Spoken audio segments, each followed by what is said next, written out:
Грибов в лесу особо нет. Ну вот красота такая присутствует. Папоротники уже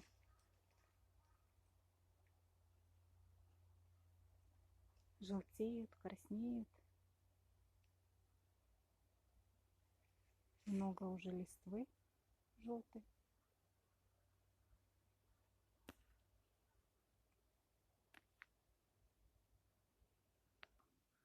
Какая красота горит.